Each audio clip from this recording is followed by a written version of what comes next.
चतुर्भुज। तो आइए पढ़ते हैं पहले वर्ग क्या होता है। क्या पढ़ते हैं पहले? वर्ग, स्क्वायर, है ना। वर्ग क्या होता है पहले जान लेते हैं। वर्ग होता क्या है ना। वर्ग क्या है? चार समान भुजाओं से घिरी आकृति को क्या बोलते हैं? वर्ग बोलते हैं। तो चार समान भुजाओं से घिरी आकृति मान लेते हैं हमारा ऐसा है कि उसकी चार साइडें हमारी क्या है? बराबर। चार भुजा यानी कि चार साइड। मान ये चार साइड हमारी क्या है? इक्वल।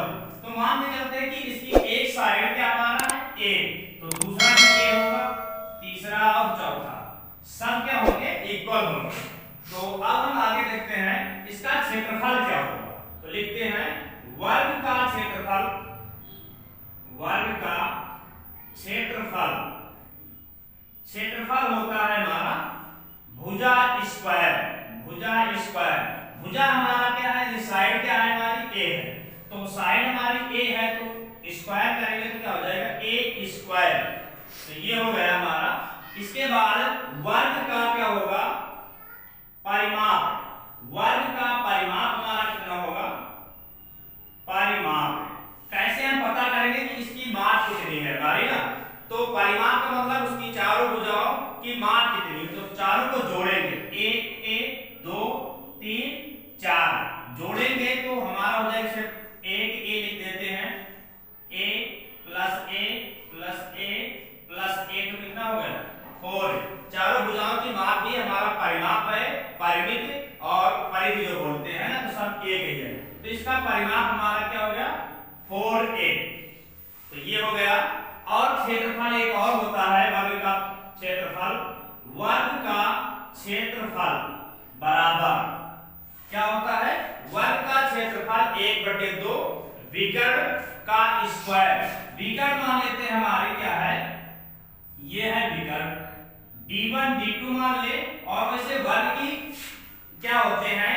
विकर्ण जो होते हैं वो समान होते हैं क्योंकि इसकी चारों भुजा बराबर है तो इसके विकर्ण भी समान होंगे। d1 मान के चलते हैं, ये d1 है और ये वाली क्या है? d2 है। नीचे एक d2 है और d1। तो इसका क्या हो जाएगा? 1/2 इंटू d1 इंटू d2। या और हम लिख सकते हैं 1/2। जब दोनों हमारे इक्वल हैं तो क्या हो जाएगा? d का स्क्वायर। ऐसे भी लिख सकते हैं। इसके बाद पढ़ते हैं हम आयत। आयत क्या होता है? क्या? आयत। आयत क्या होता है? चार भुजाएं होती हैं लेकिन उनकी सम्मुख भुजाएं क्या होती हैं? बराबर होती है। देखते हैं जैसे कि ये हमारा आयत है। क्या है? आयत। इसकी क्या होगी? सम्मुख भुजाएं, है ना। अपोजिट साइड क्या होंगी हमारी? इक्वल होंगी। जैसे इसके अपोजिट ये इक्वल होगा और इसके अपोजिट ये इक्वल होगा। मान लेते हैं हमारा ए बी सी डी है कोई हमारा रेक्टेंगल और आयत, है ना। तो इसकी क्या होगा? मानते हैं ए बी सी डी क्या है हमारा? एक आयत है। तो इसमें होगा क्या? ए बी इक्वल होगा हमारा किसके? ए बी इक्वल होगा सी डी। क्या? C D. और बी ए या बी सी ये क्या होगा? बी सी इक्वल होगा डी ए, ये होगा। और इसका क्षेत्रफल क्या होता है?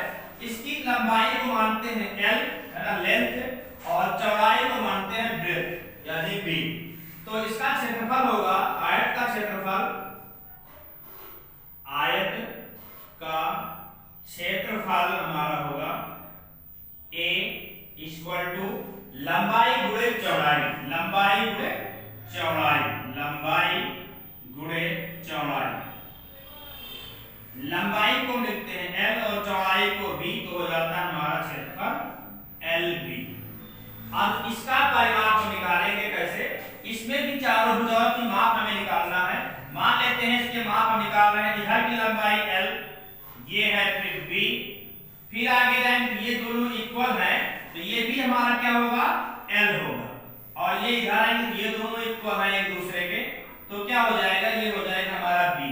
तो हमारे पास हो कितने गए? L और L, 2L प्लस 1 2B हो गए, तो 2B। तो हम इसमें 2 कॉमन ले लेंगे, बचेगा 2L प्लस बी। तो हमारे आयत का परिमाप क्या हो जाएगा? आयत का परिमाप, आयत का परिमाप हो जाएगा हमारा 2 ब्रैकेट में l प्लस बी, यानी क्या हो जाएगा 2 लंबाई गुणे चौड़ाई, ये हो गया हमारा आयत का परिमाप। अब इसके आगे देखते हैं त्रिभुज, क्या पढ़ते हैं? त्रिभुज।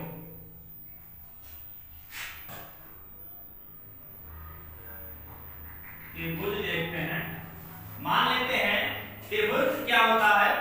त्रिभुज में 3 भुजाएं होती हैं, अर्थात त्रिभुज क्या है हमारा? 3 भुजाओं से घिरी आकृति को क्या बोलते हैं? त्रिभुज बोलते हैं। तो त्रिभुज हमारा कैसा होता है? जिसकी 3 भुजाएं यानी कि 3 साइड से घिरी हुई आकृति को हम बोलते हैं त्रिभुज, है ना। अब इसकी त्रिभुज मान लेते हैं, इसकी पॉइंट क्या है? बिंदु ए बी सी।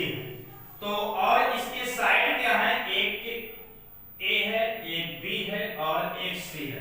तो त्रिभुज का क्षेत्रफल ज्ञात करने के लिए पहले त्रिभुज की क्या है भुजाएं हम देख लेते हैं, ए बी सी है। तो त्रिभुज का परिमाप क्या होगा? त्रिभुज का परिमाप जो होता है उसे हम लिखते हैं परिमाप 2s बराबर, इसकी तीनों साइडों को हम ऐड कर देते हैं, जोड़ देते हैं, a प्लस बी प्लस सी हो जाता है। और क्या होता है? अर्ध परिमाप निकालते हैं। त्रिभुज, त्रिभुज का अर्ध परिमाप, अर्ध परिमाप यहां जो हमारा 2 गुणा में है वो इधर आएगा, क्या हो जाएगा?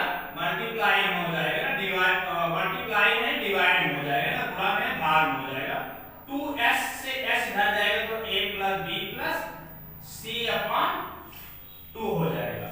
और त्रिभुज का क्षेत्रफल ज्ञात करने के लिए फार्मूला, ये ऐसा फार्मूला है जो चाहे त्रिभुज जैसा हो, समबाहु हो, समद्विबाहु हो या विषमबाहु, चाहे जैसा त्रिभुज हो, सबके लिए एक सूत्र क्या होता है हमारा?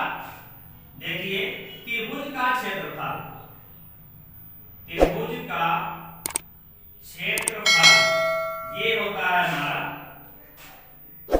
अंडर रूट के अंदर s और फिर s minus a, s minus b और s माइनस c होता है। ये तो त्रिभुज के लिए हुआ। अब त्रिभुज हमारे कई प्रकार के होते हैं, जैसे समबाहु त्रिभुज। तो पहले पढ़ते हैं समबाहु त्रिभुज। समबाहु त्रिभुज, समबाहु त्रिभुज क्या होता है पहले देखते हैं। समबाहु या बाहु मतलब उसकी भुजा, तो समबाहु त्रिभुज का मतलब उसकी जो भुजा कितनी होंगी? त्रिभुज में 3 भुजा, तो उसकी समान भुजा होनी चाहिए। 3 की तीनों भुजाएं क्या होनी चाहिए? जिस त्रिभुज की तीनों भुजाएं क्या होती हैं? समान होती हैं, वह त्रिभुज क्या कहलाता है? समबाहु त्रिभुज कहलाता है। जैसे मान लेते हैं एक त्रिभुज है हमारे पास एबीसी और इसकी 3 भुजाएं क्या है? बराबर है, सबकी माप क्या है? इक्वल है, सारी साइडें क्या है? इक्वल है। तब इसका सूत्र क्या होगा? इसका अलग से सूत्र है, जैसे लिखते हैं समबाहु, समबाहु त्रिभुज का क्षेत्रफल बराबर √3/4 भुजा स्क्वायर, √3/4 भुजा स्क्वायर होता है। भुजा हम क्या मान के चले हैं? भुजा जो है साइड वो हमारी क्या है? a है, तो इसका क्षेत्रफल हो जाएगा भुजा स्क्वायर। और इसका परिमाप क्या होगा? समबाहु त्रिभुज का परिमाप माप। अब इसकी 3, जैसे हम वर्ग का परिमाप ज्ञात किए, चारों भुजा जोड़ेंगे 1 2 3 4, 4 a जोड़े तो 4 a। जब इसकी तीनों साइड इक्वल है तो इसको हम जोड़ेंगे यानी ऐड करेंगे तो क्या होगा? a प्लस a क्या हो जाएगा? 3a। तो हमारा परिमाप क्या हो जाएगा समबाहु त्रिभुज का? 3a हो जाएगा। क्या? 3a। और इसकी ऊंचाई हमें ज्ञात करना हो तो क्या होगा? जैसे इसकी ऊंचाई ज्ञात करना तो क्या हो जाएगा?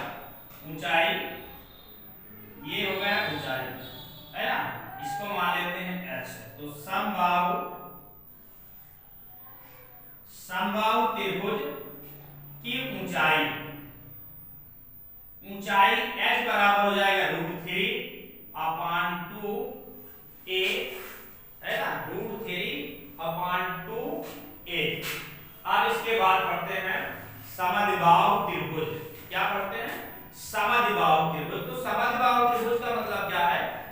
दो भुजाएं बराबर, क्या हो, दो भुजाएं हमारे बराबर, जिस त्रिभुज की दो भुजाएं बराबर होगी वो हमारा होगा समद्विबाहु त्रिभुज।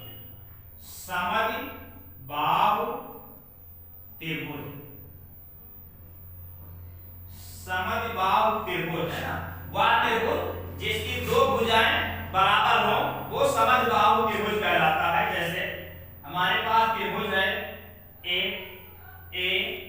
बी सी, इसकी दो भुजाएं बराबर है ना, मान लेते हैं, माना लिख देते हैं, माना त्रिभुज ए बी सी में क्या है, ए बी इक्वल है ए सी, तो दो भुजाएं बराबर है, तो ये त्रिभुज हमारा क्या होगा, समद्विबाहु त्रिभुज है। और इसकी साइड मान लेते हैं, क्या है, क्या माने साइड, त्रिभुज की भुजा मान लेते हैं कि ये हमारा है ए और ये ए, दोनों है क्या इक्वल, और एक जो अलग से है जिसकी एक दूसरे की दूरी बराबर नहीं, वो उसको मान लेते हैं। अब इस समद्विबाहु त्रिभुज का परिमाप क्या होगा हमारा, समद्विबाहु त्रिभुज का परिमाप,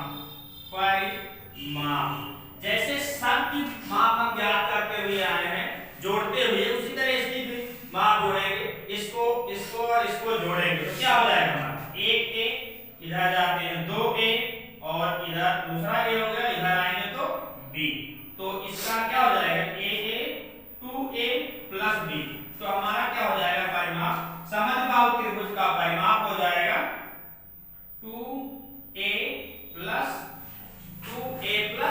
b हो जाएगा। और इसका क्षेत्रफल क्या होगा, इसका क्षेत्रफल होगा समद्विबाहु त्रिभुज का क्षेत्रफल होगा 1/2 गुणे आधार गुणे ऊंचाई, क्या होगा, आधार गुणे ऊंचाई, ये हो गया हमारा। अब इसके बाद हम पढ़ते हैं समकोण त्रिभुज, क्या पढ़ते हैं, समकोण त्रिभुज। समकोण त्रिभुज क्या होगा,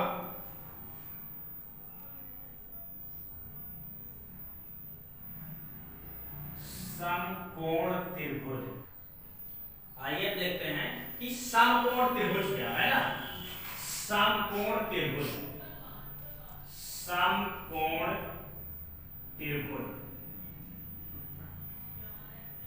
समकोण त्रिभुज क्या है, वह त्रिभुज जिसका एक कोण क्या हो 90 अंश हो, है ना, अर्थात एक समकोण हो, त्रिभुज का कोई एक कोण समकोण हो तो वो क्या कहलाता है, समकोण त्रिभुज कहलाता है। ये 90 डिग्री हो और इसके बिंदु मान लेते हैं क्या हमारे ए बी सी, तो ये क्या हो गया हमारा आधार, लिख देते हैं, ये हो गया हमारा आधार और ये हो गया हमारा लंब यानी कि ऊंचाई, क्या हो गया ऊंचाई या लंब, लंब भी लिख देते हैं, लंब ही क्या है हमारी ऊंचाई है, तो लिखते हैं समकोण,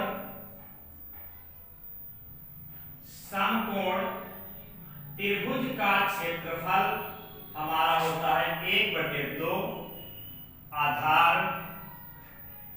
आधार गुणे ऊंचाई, क्या होता है 1/2 आधार गुणे ऊंचाई, और इसका परिमाप क्या होगा, समकोण त्रिभुज का परिमाप हमारा होगा, तीनों साइडों को हम ऐड करते हैं ना, तीनों भुजाओं को क्या कर देते हैं हम ऐड कर देते हैं, लिख देते हैं AB plus BC plus CA, या तो इसकी कोई मतलब इसकी साइड दी जाए, पॉइंट दिए जाए, तब उसके हिसाब से रख सकते हैं, मान लेते हैं ये A है, ये B है और ये C है, तब इसका परिमाप क्या हो जाएगा हमारा A plus B plus C, तीनों भुजाओं को हम ऐड करेंगे, क्या हो गया हमारा समकोण त्रिभुज।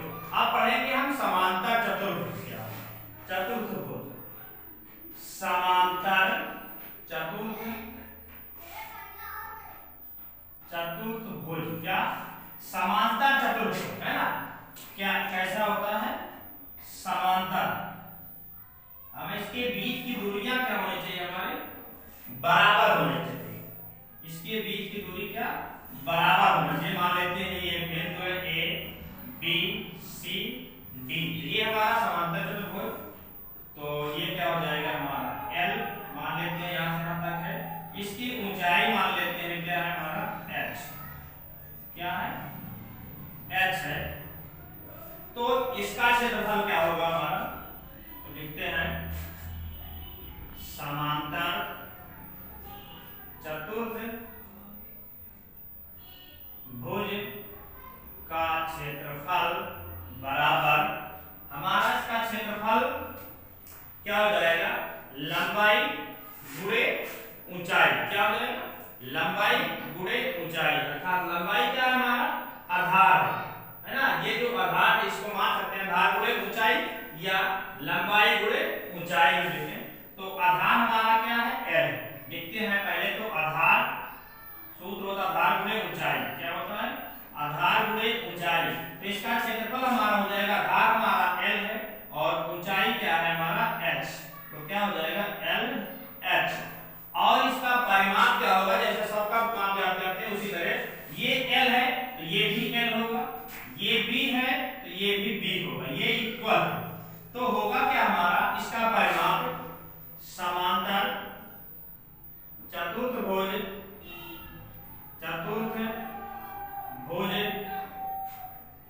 का परिमाप हो जाएगा एल एल, जैसे आयत का परिमाप होता है वैसे ही इसका भी परिमाप होगा, क्योंकि एल एल दो एल हो गए, बी और बी दो बी हो गए, तो 2l प्लस बी, ये हो गया हमारा समांतर चतुर्भुज। आप देखते हैं सम चतुर्भुज क्या, सम चतुर्भुज क्या होता है, जैसे हमारा वर्ग होता है, क्या होता है वर्ग होता है, उसी तरह हमारा सम चतुर्भुज भी होता है। वर्ग की चारों भुजाएं बराबर होती हैं और सम चतुर्भुज की चारों भुजा बराबर होती हैं, लेकिन इसके जो विकर्ण हैं वो इक्वल नहीं होते। जरूरी नहीं है कि इक्वल हो, जैसे कि वर्ग की क्या होते हैं दोनों विकर्ण इक्वल होते हैं, बराबर होते हैं, लेकिन सम चतुर्भुज के क्या होते हैं विकर्ण जो होते हैं वो अलग अलग होते हैं। मान लेते हैं ये हमारा D1 है और ये हमारा D2 है, तो इसके विकर्ण क्या होते हैं हमारे अलग अलग होते हैं। तो इसका हम लिखते हैं सूत्र क्या होगा, सम चतुर्भुज का, सम चतुर्भुज, सम चतुर्भुज लिखते हैं पहले, तो सम चतुर्भुज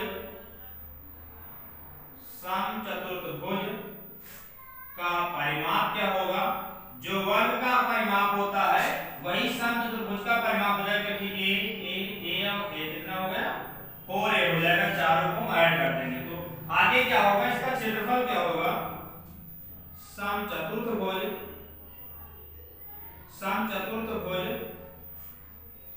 का क्षेत्रफल होगा हमारा 1/2 D1 इंटू D2। ये हमारा हो गया आज फार्मूला, तो इसे आप लोग अच्छे से तैयार कर लीजिए और अपने नोटबुक में नोट भी कर लीजिए, और नेक्स्ट वीडियो में इससे संबंधित क्वेश्चन भी बताएंगे, तो इसको आज कंप्लीट